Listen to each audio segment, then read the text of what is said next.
everyone, get ready to take notes because for today's Bible study, as requested by one of you in the comments, we will dive into the book of Ephesians, chapter 6, verses 1 to 4. We will analyze each verse and its commands to comprehend the significance of our roles as parents and children under God's laws for humanity. So without further ado, let's get right into it. Ephesians chapter 6 verses 1 to 4 is a passage addressing the mutual responsibilities of children and parents within a Christian household, emphasizing obedience and nurturing within the framework of faith. Children are commanded to obey their parents in the Lord, meaning their obedience is part of their devotion and obedience to God. This is presented as the right thing to do both naturally and morally. Beyond mere obedience and action, children, including adult children, are to honor their father and mother, which involves an attitude of respect and high regard that never outgrows itself. This is connected to the fifth of the 10 commandments and comes with a promise that it may go well with you and that you may enjoy long life on the earth. This promise suggests a general principle of well-being in a stable, flourishing society when families function according to God's design. Fathers and by extension parents are instructed to not provoke their children to anger or aggravate them. This caution is a countercultural command that places value on the children's spirit and warns against excessive harshness, inconsistency, and unreasonable expectations that can lead to resentment or discouragement. Instead, parents are to bring them up in the training and instruction of the Lord. This involves actively nurturing and disciplining children, making the knowledge of Jesus Christ the primary goal of their upbringing. Parents are to use a combination of discipline and instruction using positive words and reinforcement, counseling, and guidance to point their children to Christ through both example and teaching, creating a home environment where Christianity is attractive and real. Examples of provoking children to anger, as referenced, include actions that are overly harsh, unfair, or discouraging. Christian interpretations and modern parenting views suggest that this can include behaviors such as being too strict and giving out punishments that are way too harsh or unfair for small mistakes. Rules and consequences keep changing, which is super confusing and frustrating for the kid. Impossible expectations. Asking a kid to be perfect or do things they just can't handle yet. Playing favoritisms and comparisons. Clearly picking one sibling over the other or always putting a child down by comparing them to others. Always picking on them, only pointing out what a kid does wrong and using mean words, sarcasm, or making fun of them, which messes with their self-esteem. Not showing love or giving compliments. Not recognizing the kid's hard work, successes, or just who they are, making them feel like they're not loved or valued. Hypocrisy. Parents telling kids to do things they don't do themselves, which can make kids feel mad and unfair. Unreasonable or arbitrary rules. Making up rules just to make things easier for the parent instead of thinking about what's best for the child's growth or morals. Conditional love. Making a kid think that a parent's love and approval depends on how they act or what they accomplish. These behaviors can lead to bitterness, resentment, and a damaged relationship, making it harder for children to internalize healthy biblical teaching. Applying these principles of this passage in modern life involves intentional effort from both the parents and the children to foster a respectful, loving, and God-centered family environment. For children and young adults, practice respectful communication. Speak to parents with a respectful tone, avoiding sarcasm, backtalk, or dismissive language, even during disagreements. Obey in the little things. Following through on simple household rules, chore assignments, or curfews is a practical expression of obedience. This builds trust and shows honor to your parents. Show appreciation. Express gratitude for the care, sacrifices, and guidance provided by your parents. This can be through words, actions, or small gestures. Seek their counsel. Even as adults, valuing parents' wisdom and life experiences by seeking their advice and insight also shows honor. Provide care when needed. For adult children, this means ensuring parents' physical and emotional needs are met as they age, being present in their lives, and helping them navigate the challenges of aging. For the parents, we must learn to lead with love and empathy. While discipline is necessary, it should always be administered in love, focusing on instruction rather than emotional reaction.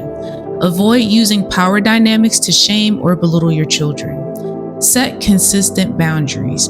Provide clear expectations and consistent discipline that children can understand and follow. Inconsistency often leads to frustration and anger in children. Avoid unrealistic expectations. Recognize children's individual limits and strengths. Celebrate their efforts and provide a safe space for them to fail and learn without fear or harsh judgment. Be a spiritual role model. Actively teach children about faith, pray with them, read the Bible, and model Christian values in daily life. This training and instruction is a lifelong commitment. Foster open dialogue. Create an environment where children feel safe to express their feelings, questions, and fears without fear of anger or dismissal. Listen actively to their perspectives. Encourage and affirm. Regularly affirm children's values and worth. Build their self-esteem and encourage their gifts and talents rather than always pointing out flaws or comparing them to others.